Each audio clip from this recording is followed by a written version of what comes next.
So hello guys and merry winter solstice to you. That is your Christmas. so a great question has been asked in the chat and I am so eager about that to reply.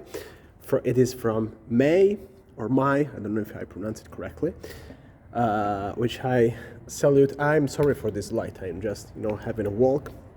That asked me, how do we know what minerals are missing? If we look at our symptoms.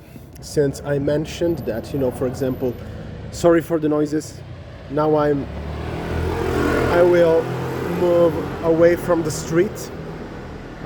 Since I mentioned that, lead can lead to uncontrolled violence. And I have made a list because we have some clues, but I would like you all to listen to the whole answer. Because actually, it is very important because our brains are kind of funny, are funny fellows, our brains. And we tend to just listen to the part that we want to listen to. But the complete answer is very important. I don't know if you want to watch my Christmas jumper. So, okay. So, before we get into the symptoms, and you have to understand one thing: there is no such thing as a mineral that you may have. Too much or not enough. Okay.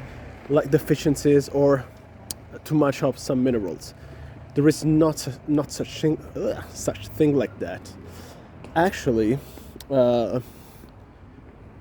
one of the most important principles that Dr. Eck discovered is that all the imbalances, even of a single mineral, is going to imbalance all other minerals.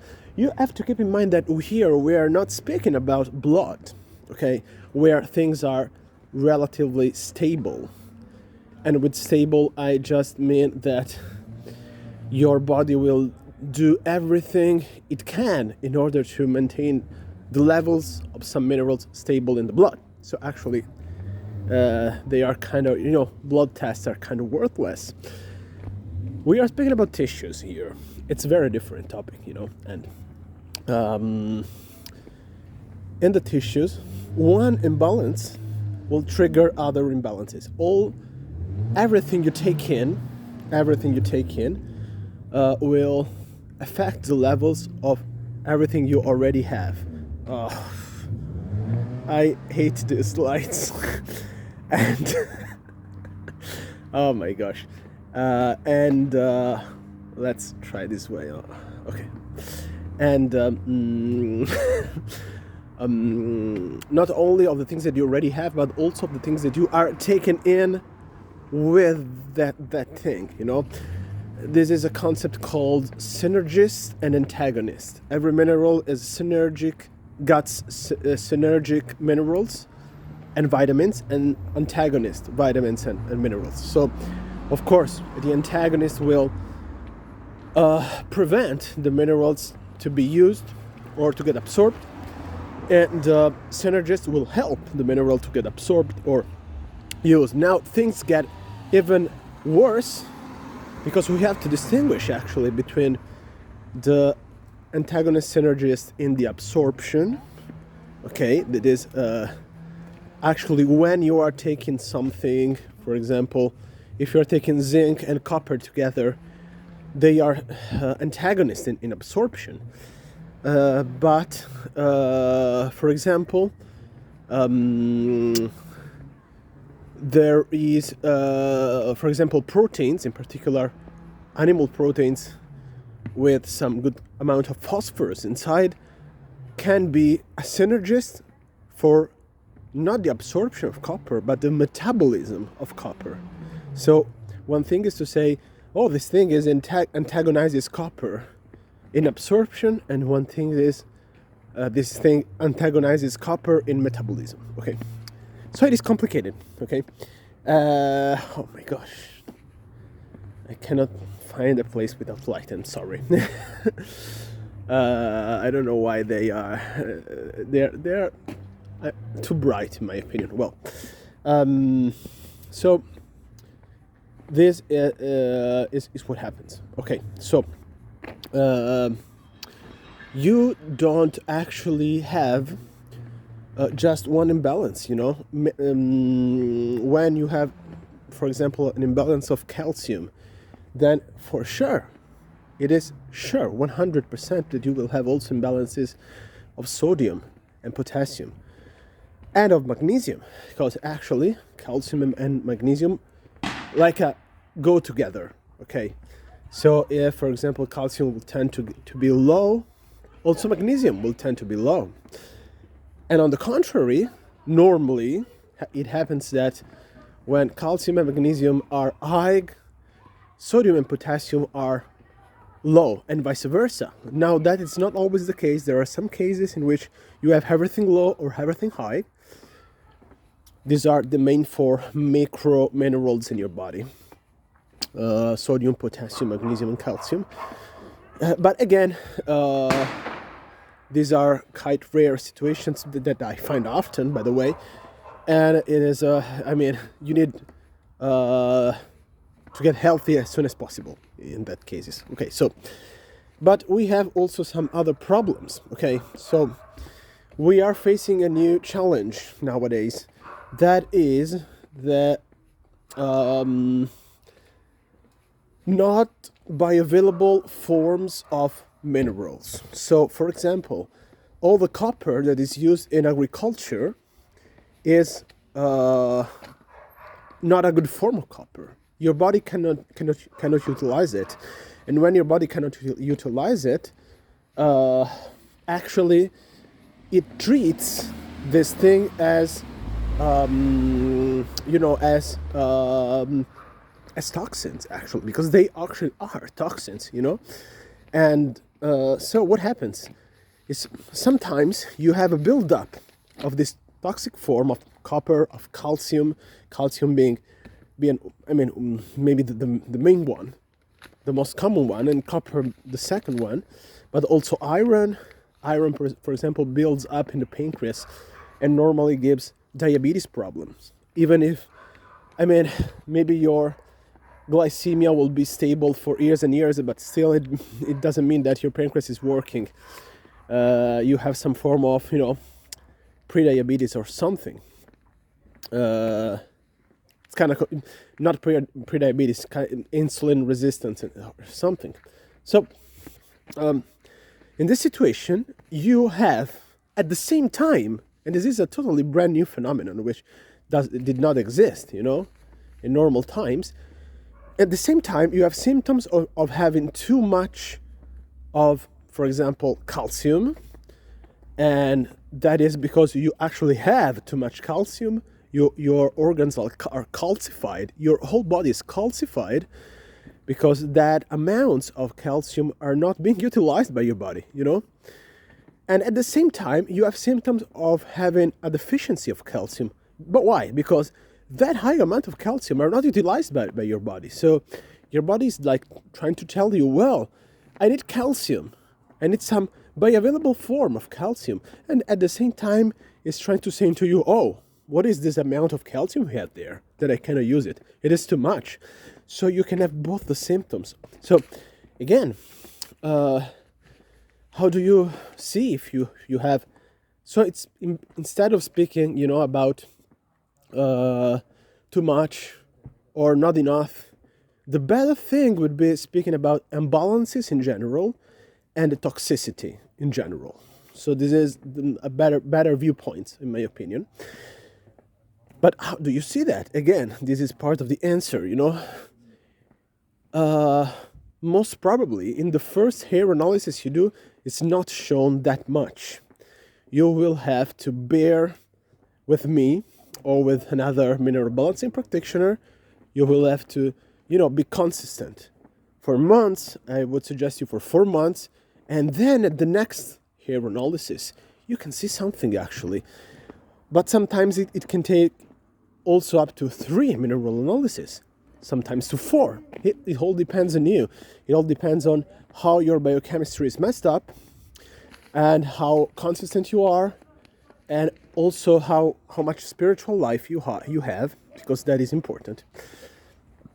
And normally we can really say, oh well, here there is copper imbalances, for example. For sure, when we have, I would say, from 2 to 4 hair analysis done at the period of 4 months, one from each other, but only, I mean, not just you take the analysis and then, okay, you go on with your life, and after 4 months you do another one. No, I'm turning around. You will have to follow a detox programs, remineralization program, okay, in which you are going to rebuild your tissues from scratch. If you have seen the first episode of my podcast, you know something about the principle of the preferred mineral and the principle of the placeholder, that are very, very important principles. So if you are following both nutrition-wise and detox-wise, and with nutrition I just don't mean just diet but also supplements, then if we work correctly at the next analysis, we will have moved something. We are what we are doing is actually we are trying to recover you regarding your history that is written in your body. Okay, we are trying to like, for example, the earlier layers of your body history, of the history of your body, of the stress of your body, are deep down inside. So what we are doing is we are taking a shovel and we are going to dig the earth. So on the surface, it may look so calm and peaceful, but as you dive deep, month by month, imbalances will begin to come up, only if you know how to dig. Okay, so that is the point. Oh, sorry for my hairs. They are terrible, I know. So, that said, we have some clue, and I have written it down, and I will read it to you. So, let's start, for example, with calcium. When you have low calcium, we are speaking about not physical symptoms, but psychological symptoms. So you have normally low defenses, psychological defenses. You are kind of gullible. Okay. If calcium is okay, you are stable mentally. If it is too high, you are rigid, stubborn, or too much defensive. Okay. Copper. If copper is too low, you are a surrendering type, not in the good sense, not in the spiritual sense, in the sense that you are always, suffering from everything that happens around you, and you are not replying, you are not doing anything. If it is normal, sorry.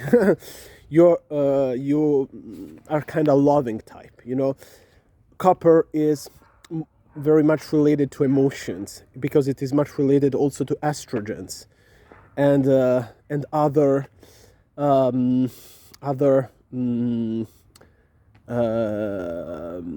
hormones, sexual hormones, like zinc, for example. In fact, they are twin minerals, zinc and copper.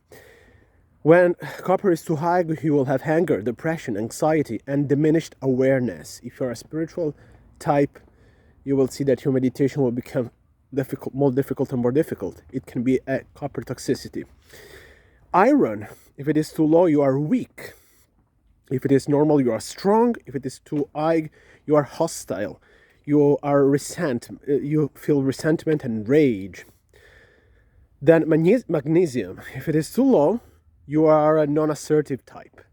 If it is normal, you have assertive type. You are an assertive type, and if it is too high, you are in depression. So you can see depression is a big one that you can find in various situations. So again, the potassium, if it is too low, again you are depressed. So as you can see, if you are depressed, there can be a lot of things, you know. So depression with low potassium,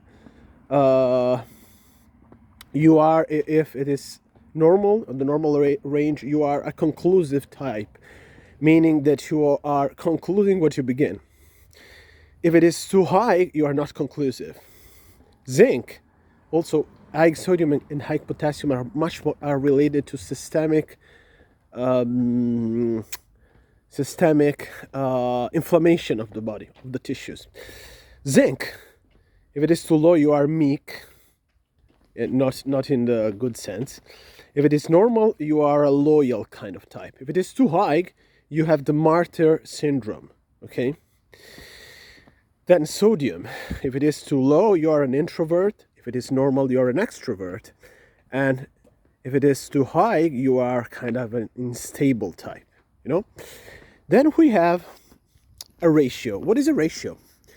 Ratio is when you, so I tend to send the mineral, the hairs, the samples, to a lab, that is the lab founded by Paul Eck, that will give you the exact reading of the milligram percentuals. That is a big difference, because normally the lab will give you an average reading. We don't want that. Why? Because I that I've studied the science of Paul Eck, need to sometimes do mathematical equations, you know? So the ratio is when you take the milligram percentual of one mineral and you compare it to the milligram percentual of another mineral. And the most important ratio is the sodium to potassium ratio. Now, this ratio we call also the ratio of vitality. It's very, very much important. It's the most important, and normally I tend to give just one supplement to stabilize it. Okay. So normally I tend to give one multivitamin that is specific to your metabolic state. There are 3 or 4 kind of major metabolic state, and so 3 or 4 kinds of multivitamin. Then I tend to give one supplement that is related to sodium to potassium ratio. Then I tend to give supplements with some calcium and magnesium, because that will help to chelate cadmium and lead. Then normally I give digestive enzymes, because digestion is a bit messed up.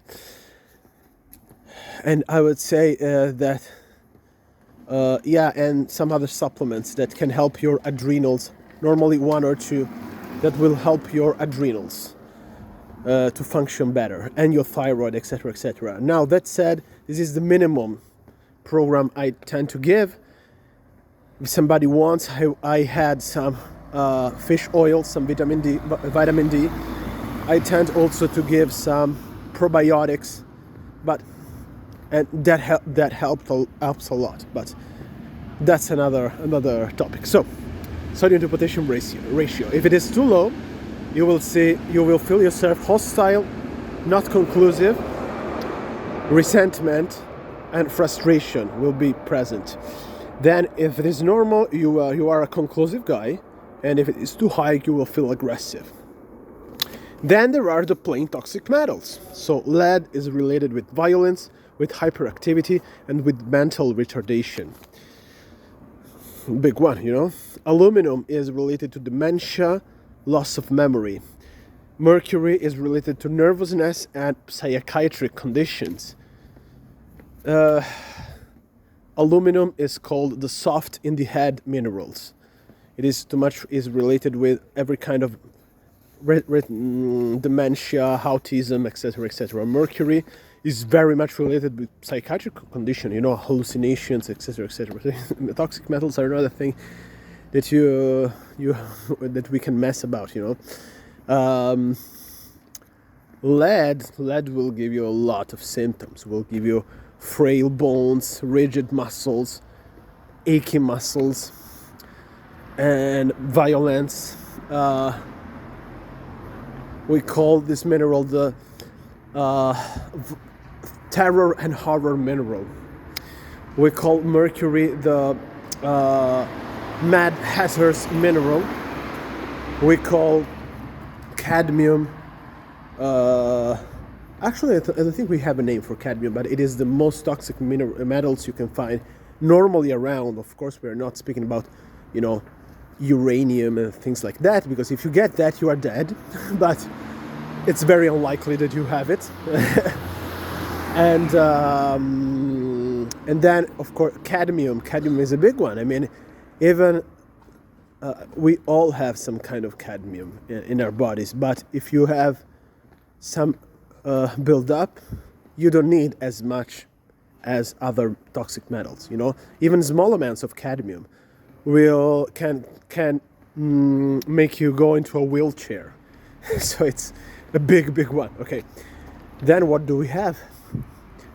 We have nickel. Nickel is much related to cancer, so it is the cancer mineral. Then we have the fluoride. Fluoride, it is called the destroyer of the bones. So normally you will have frail bones, etc., etc. Why? Because if you have seen the first episode of the podcast, it happens that fluoride will take the place of calcium in the bones. So when your body does not have calcium, or has already created a kind of homeostasis with fluoride, it will tend to use fluoride instead of calcium in your bones, and it will make your bones frail. You will be prone to osteoporosis. You will be prone to osteopathy in general. Okay. Then I'm thinking, fluoride. Well, yeah, I think that the main ones. Arsenic. Arsenic is the killing softly minerals, because actually until you have a serious build-up, you are not going to feel so much symptoms. You are going to be pale. It's like invisible. But when you will have too much, it will result in coma. Okay. Arsenic, aluminum, mercury, lead. I think that I spoken about that, all of them. So keep that in mind. It is not a guessing game, okay? It is not a guessing game. You need to be very scientific on the matter. Okay, thank you for watching.